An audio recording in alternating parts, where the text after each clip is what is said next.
दरवाजे पर नई मुसीबत, चहेते सत्येंद्र जैन की मुश्किलों में इजाफा, कैसे सीबीआई ने कसा जैन पर शिकंजा, केजरीवाल के लिए अब सबसे बड़ी चुनौती। नमस्कार, कैपिटल टीवी की स्पेशल स्टोरी देख रहे हैं आप और मैं हूं आपके साथ साइमा।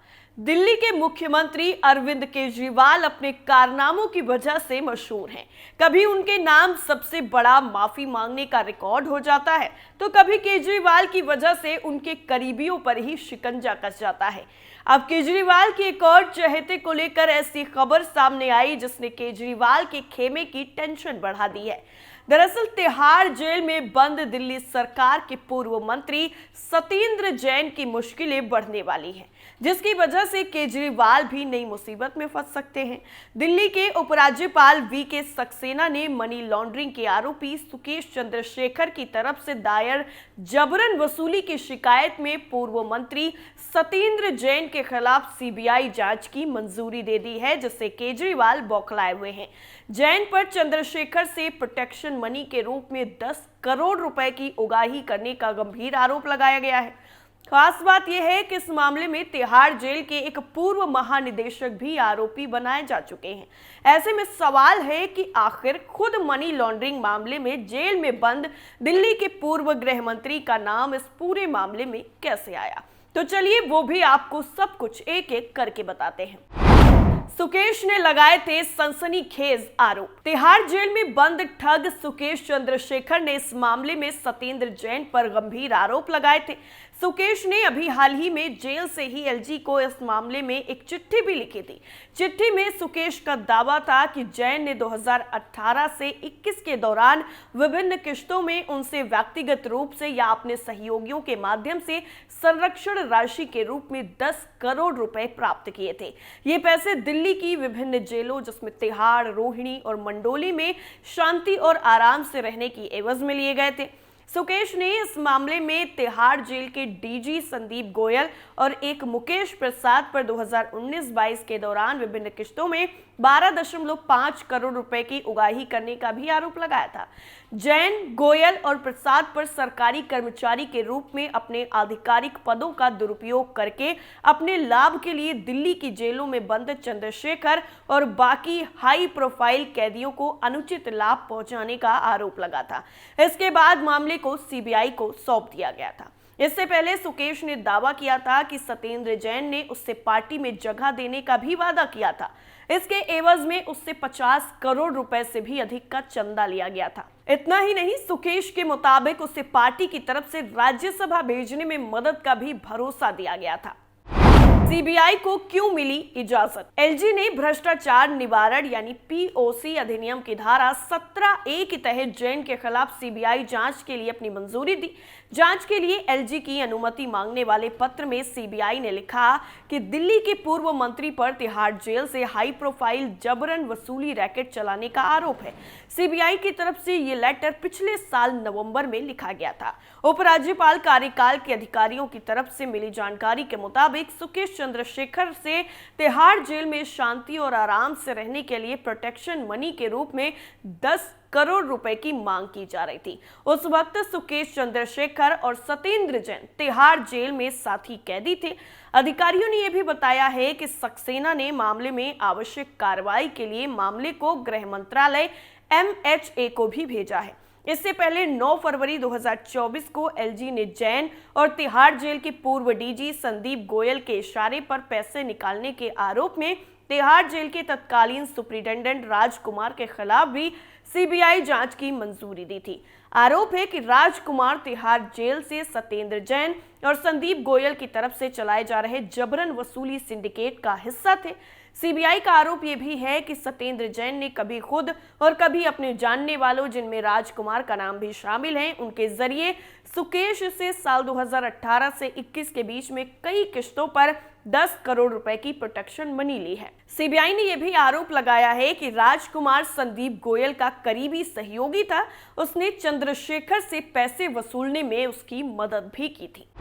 मनी लॉन्ड्रिंग केस में जेल में बंद थे जैन। सत्येंद्र जैन को दरअसल मनी लॉन्ड्रिंग मामले में प्रवर्तन निदेशालय ने मई 2022 में गिरफ्तार किया था। गिरफ्तार किए गए जैन को तिहाड़ जेल में भी रखा गया था और इस दौरान सत्येंद्र जैन पर जेल अधिकारियों को शरीर की मालिश और अन्य वीआईपी ट्रीटमेंट उपलब्ध कराने के लिए प्रभावित करने की बात भी सामने आई थी। सत्येंद्र जैन पर आय से अधिक संपत्ति और मनी लॉन्ड्रिंग मामले में केस दर्ज है और इसके अलावा उनकी पत्नी पूनम और बाकी भी इस मामले में आरोपी हैं। आरोप है कि सत्येंद्र जैन ने कथित तौर पर दिल्ली में कई शेल कंपनियां बनाई थी और खरीदी थी। ईडी ने जैन परिवार और उनसे जुड़ी कंपनियों की 4 करोड़ 81 लाख रुपए की संपत्ति भी कुर्क कर चुकी है। हालांकि बाद में सत्येंद्र जैन को सुप्रीम कोर्ट से पिछले साल ही हेल्थ के आधार पर अंतरिम जमानत मिल गई थी। क्या कह रही है आम आदमी पार्टी? इस पूरे मामले पर प्रतिक्रिया देते हुए आम आदमी पार्टी ने सक्सेना पर बीजेपी के प्रभाव में निर्णय लेने का आरोप लगाया है। आम आदमी पार्टी का कहना है कि आगामी लोकसभा चुनाव में दिल्ली की सभी 7 सीटों पर बीजेपी को बड़ी हार का डर सता रहा है। आम आदमी पार्टी के वरिष्ठ नेता सोमनाथ भारती ने केंद्र पर आरोप लगाया कि दिल्ली के पूर्व मंत्री सत्येंद्र जैन के खिलाफ सीबीआई जांच एक राजनीतिक प्रतिशोध है। उन्होंने ये भी कहा कि बीजेपी अब सुकेश चंद्रशेखर से मदद ले रही है, जो इस समय तिहाड़ जेल में बंद है। आपके नेता ने यह भी कहा कि चंद्रशेखर ने दिल्ली के पूर्व स्वास्थ्य मंत्री सत्येंद्र जैन के खिलाफ शिकायत दर्ज कराई थी और ये चौंकाने वाली बात है कि उपराज्यपाल ने उस शिकायत पर ध्यान देकर सीबीआई जांच के आदेश भी दे दिए। इतना ही नहीं, इस पूरे मामले में नया मोड़ तो तब आ गया जब ये खबर सामने आई कि सुकेश केजरीवाल के खिलाफ चुनाव लड़ने की योजना भी बना रहा है। जी हाँ, हैरान होने वाली बात नहीं है, ये बिल्कुल सच है। दरअसल ठग सुकेश चंद्रशेखर मुख्यमंत्री अरविंद केजरीवाल के खिलाफ निर्दलीय चुनाव लड़ सकता है। ठगी के आरोप में मंडोली जेल में बंद सुकेश चंद्रशेखर ने विधानसभा चुनाव में मुख्यमंत्री अरविंद केजरीवाल के विरोध में निर्दलीय चुनाव लड़ने का ऐलान किया है। 200 करोड़ रुपए की वसूली के मामले में आरोपी सुकेश ने दिल्ली के मुख्यमंत्री अरविंद केजरीवाल को संबोधित करते हुए 3 पेज का एक पत्र भी लिखा है। सुकेश ने अपने पत्र में कहा है कि मैं आपके सभी ऑफर को ठुकरा चुका हूं। मुझे आपके द्वारा दी गई धमकियों की भी कोई परवाह नहीं है। मैं आपके विरोध में दिल्ली में आपके विधानसभा क्षेत्र में आगामी विधानसभा चुनाव में निर्दलीय चुनाव लड़ूंगा। उसने केजरीवाल से विशेष नंबर के बारे में भी सवाल किया। आरोप लगाया है कि इस नंबर के जरिए लगातार उसके परिवार के लोगों से संपर्क साधने की कोशिश की जा रही है। यही नहीं, सुकेश ने अपनी चिट्ठी में यह भी आरोप लगाया है कि सीएम केजरीवाल ने उसे धमकी दी और 3 महीने तक मौन रहने के बाद तमिलनाडु और कर्नाटक विधानसभा चुनाव में टिकट देने के लिए प्रलोभन देने का भी प्रयास किया। सुकेश ने यह भी दावा किया कि केजरीवाल ने उसे अपना बयान वापस लेने और मुख्यमंत्री और उनके सहयोगियों के खिलाफ दर्ज कराई गई शिकायतों को भी वापस लेने के लिए कहा है। सुकेश ने कहा है कि मुख्यमंत्री ने उसे ये सब कुछ करने के एवज में राजनीतिक समर्थन देने की भी पेशकश की थी। हालांकि चंद्रशेखर ने इन सभी ऑफर को ठुकरा दिया था और इस बात पर जोर दिया था कि वो सत्य और अखंडता पर चलने वाला व्यक्ति है। उसने केजरीवाल की आलोचना भी की। चंद्रशेखर ने आरोप लगाया कि केजरीवाल और उनके सहयोगी भ्रष्टाचार में डूबे हुए हैं, लिहाजा उनकी कानूनी दुश्वारियां बनी हुई हैं। पत्र में केजरीवाल को भ्रष्टाचार के आरोपों का सीधे सामना करने की भी चुनौती दी गई है। चंद्रशेखर ने दावा किया है कि वो केजरीवाल के गलत कामों का खुलासा करके रहेगा। उसने सीबीआई पर विसंगतिपूर्ण कार्य करने का भी आरोप लगाया। सुकेश चंद्रशेखर ने अपने पत्र में यह भी कहा है कि केजरीवाल जी, मैं आपको बताऊंगा कि कैसे इस महाठग को आपके ही विधानसभा क्षेत्र के लोगों ने प्यार दिया है। एक तरफ तो महाठग सुकेश चंद्रशेखर केजरीवाल के लिए मुश्किलें पैदा कर रहा है, तो वहीं दूसरी तरफ केजरीवाल के चहेते मनीष सिसोदिया और संजय सिंह को कोर्ट से बड़ा झटका भी लग चुका है। दिल्ली के पूर्व उप मुख्यमंत्री मनीष सिसोदिया और राज्यसभा सांसद संजय सिंह को कोर्ट से तगड़ा झटका लगा। दिल्ली की एक अदालत ने आबकारी नीति मामले में दिल्ली के पूर्व उप मुख्यमंत्री मनीष सिसोदिया और आप सांसद संजय सिंह की न्यायिक हिरासत को 5 दिनों के लिए बढ़ा दिया। दोनों को उनकी पूर्व में विस्तारित न्यायिक हिरासत की समाप्ति पर, यानी जब खत्म हो रही थी, उस पर राउज एवेन्यू कोर्ट के विशेष न्यायाधीश MK नागपाल के सामने पेश किया गया था और अब वो ईडी की तरफ से जांच किए जा रहे मामले में 7 मार्च तक जेल में ही रहेंगे।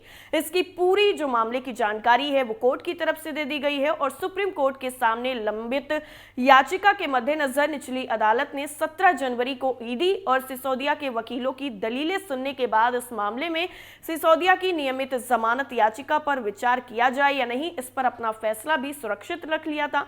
और पिछली सुनवाई में ईडी ने कहा था कि जब तक उनकी सुधारात्मक याचिका शीर्ष अदालत में लंबित है तब तक सिसोदिया की नियमित जमानत याचिका पर विचार नहीं किया जाना चाहिए। अब देखना यह होगा कि आगे इस पूरे मामले में क्या कुछ देखने को मिलता है। वैसे आपका क्या मानना है, आप हमें कमेंट करके जरूर बताइएगा। फिलहाल के लिए इतना ही, बाकी खबरों के लिए आप जुड़े रहिए कैपिटल टीवी के साथ। नमस्कार।